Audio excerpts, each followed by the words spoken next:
Labas rytas. Iš negyvenamos salos bandom grįžti į Saremo salą.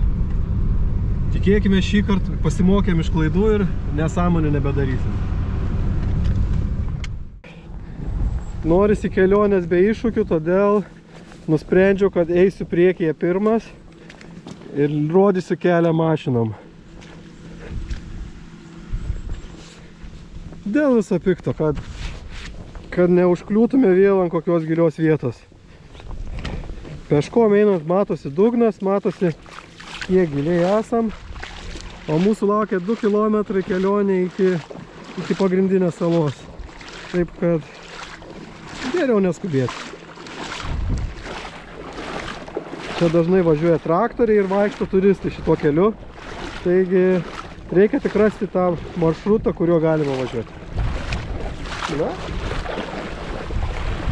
ir judam.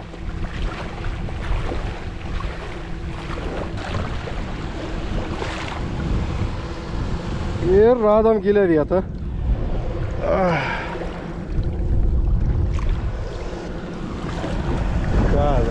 Ką dabar? Čia prie to koliuko žiauriai blogai. Mindė, važiuok atgal. Dabiškai atgal ir tada pas mane. Svarbiausia neskubėti.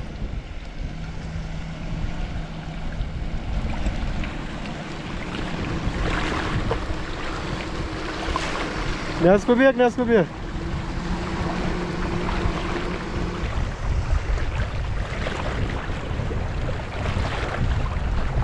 Nu ką, dabar jau geriau, jau judam.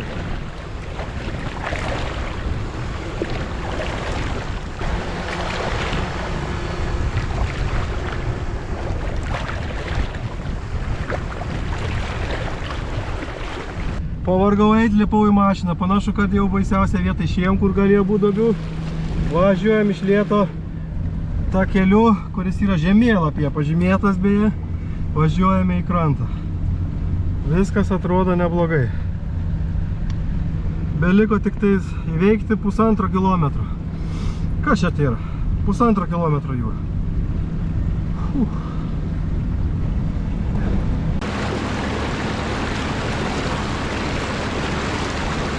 Seniai apsimtis. O čia matosi Saremo sala. O čia sudūkėtis pasvat.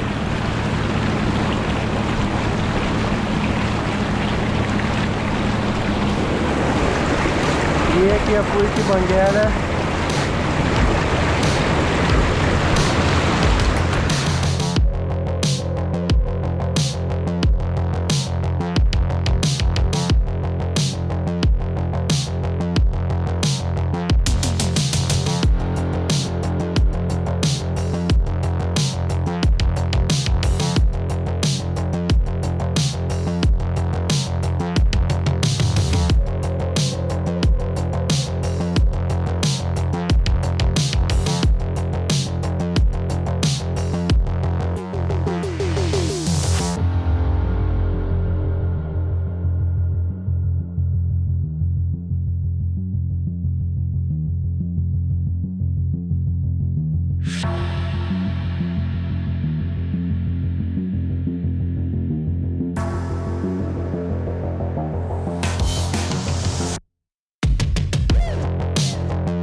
Panašu, kad pavyks.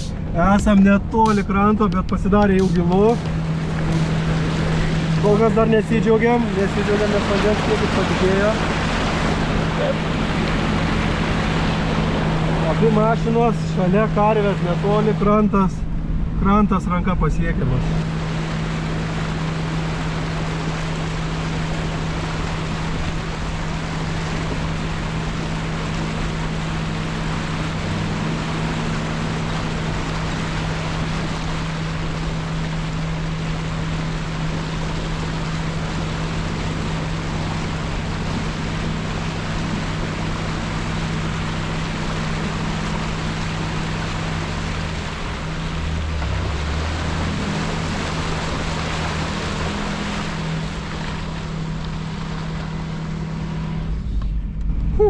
didelė sėkmė, mes žemėje, pasiekėm žemę.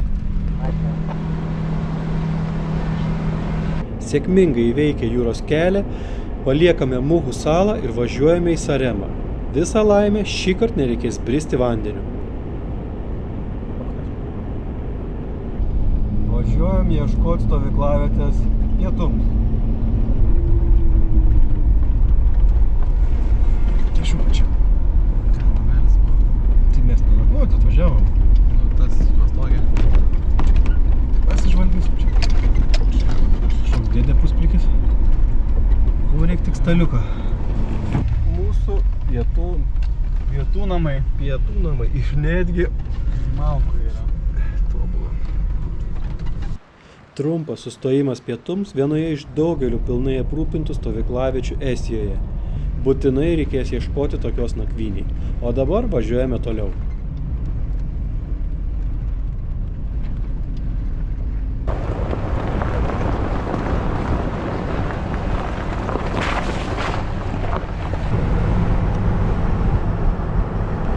Sustojame aplankyti Pangos olų, kurios yra aukščiausios Saremos salose. Gaila, bet nėra privažiavimo arčiau, todėl labai ilgai neužsibūnam, trumpam pasivaikščiojam ir judam toliau.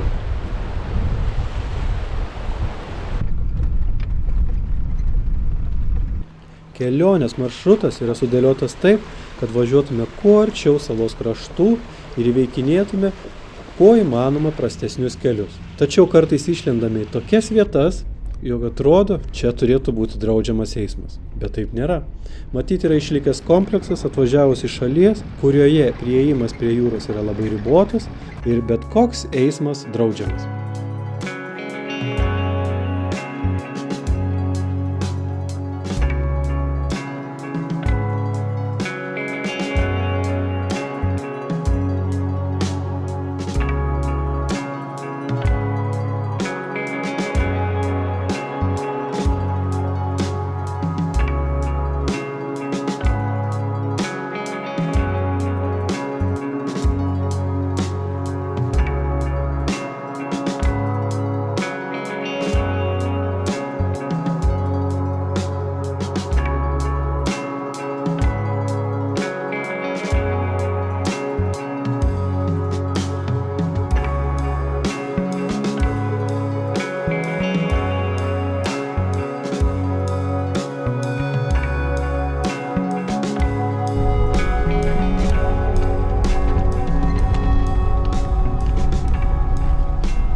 Radome ir gėlo vandens balų saloje. Labai gerai, po truputį pradeda atsiplauti druskos.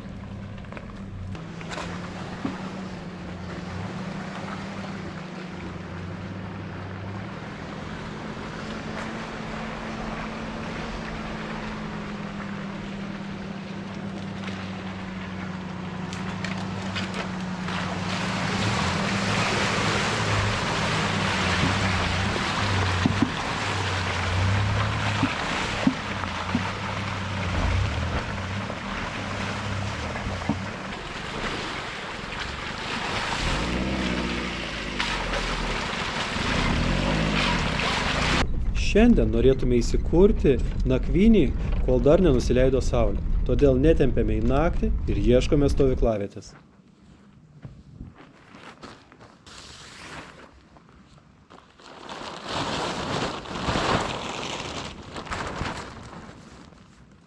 Yra jau. Kiek jūs čia ruošiatės taip ilgai?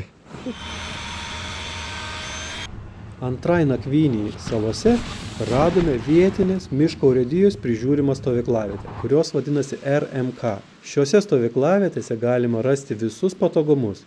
Tai yra laužavietė, kepsninė, pavėsinė su staliuku, malkos laužavietė ir žinoma tualetas. O tualetas, galima sakyti, net švaresnis nei degalinėse. Jeigu kada nors būsite Estijoje ir planuojate stovyklauti, rekomenduoju paieškoti, kur randasi RMK stovyklavietės. Kiek mes jas lauksim dar? Porą valandų.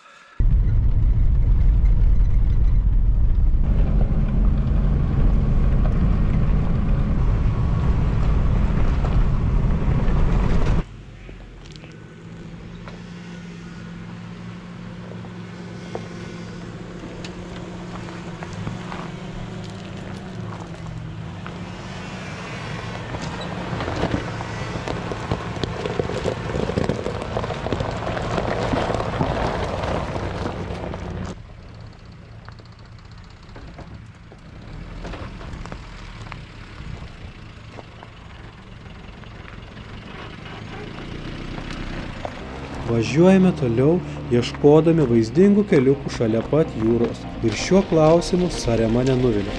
Radome keliuką ant pačio šlaito krašto su vaizdu į Baltijos jūrą.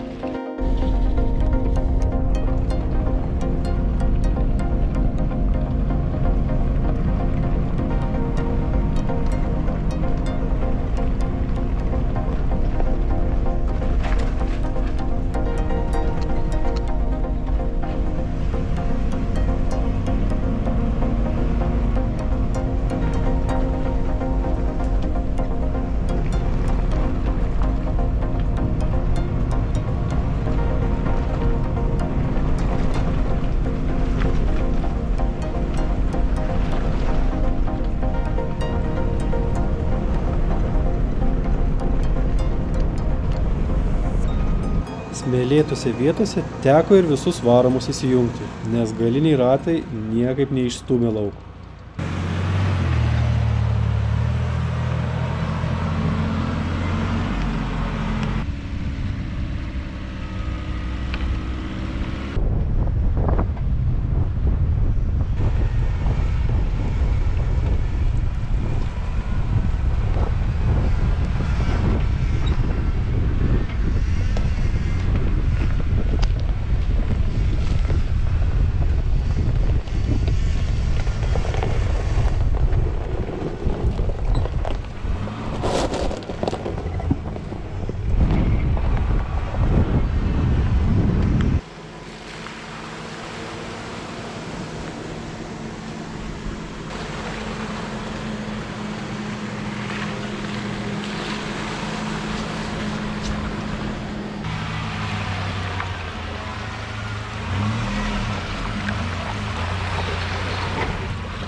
Atsiprašau, čia negalim parkuoti mašinas.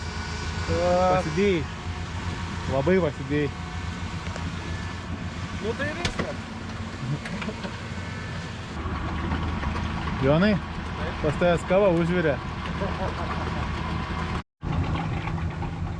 O tu šitą Leono darželis rinkai, ne?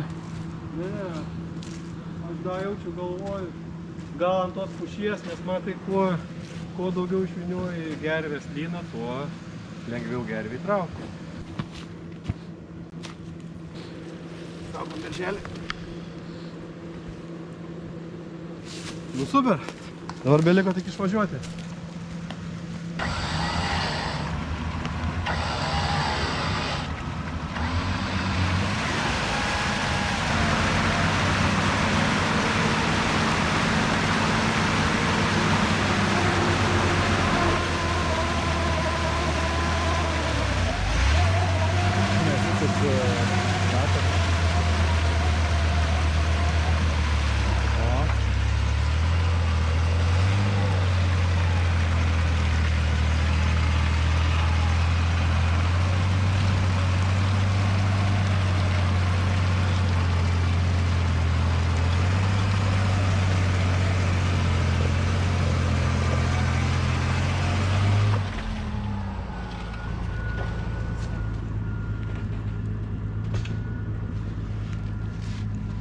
Viskas paprasta čia. That's what she said.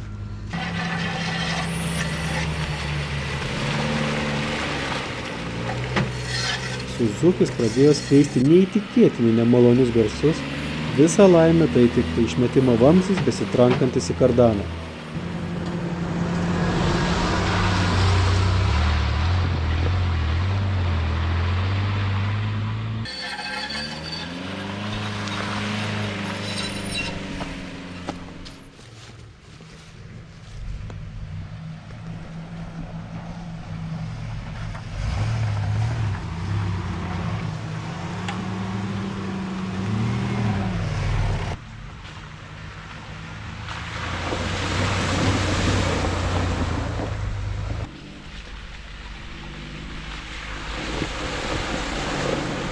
Privažiavome prie paskutinės didesnės kliūties. Čia turėjo būti lengvas privažiavimas prie gilios vietos, bet situacija taip pasikeitusi, jog net lengvas privažiavimas yra smarkiai apsemtas.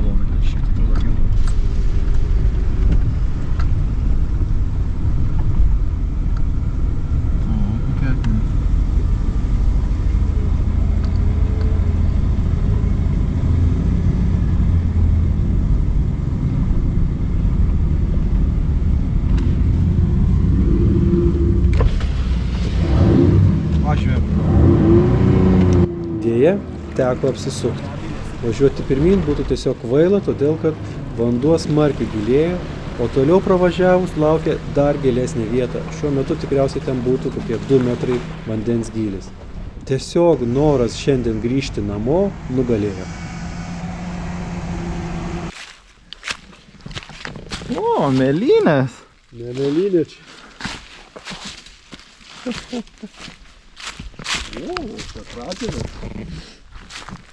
Paskutinė stotelė salose. Aplankome meteoritų kraterius ir judėsime namų link. Mūsų laukia beveik 500 km asfalto. Geriau paskubėti, nes greitai grįžti tikrai nepavyks. Kelionė Estijos salose paliko didžiulį įspūdį. Labiausiai patiko 2,5 km kelias į negyvenamą salą. Tik šį maršrutą rekomenduočiau įveikinėti vasarą, kuomet jūros lygis yra gerokai žemesnis, galima lengvai jį nueiti peškomis, pravažiuoti motociklu ar su visureigiu. Tam kartui tiek. Prašau, nepamirškite paspausti patinka, prenumeruoti kanalą ir susimatysime kitose kelionėse. Ate!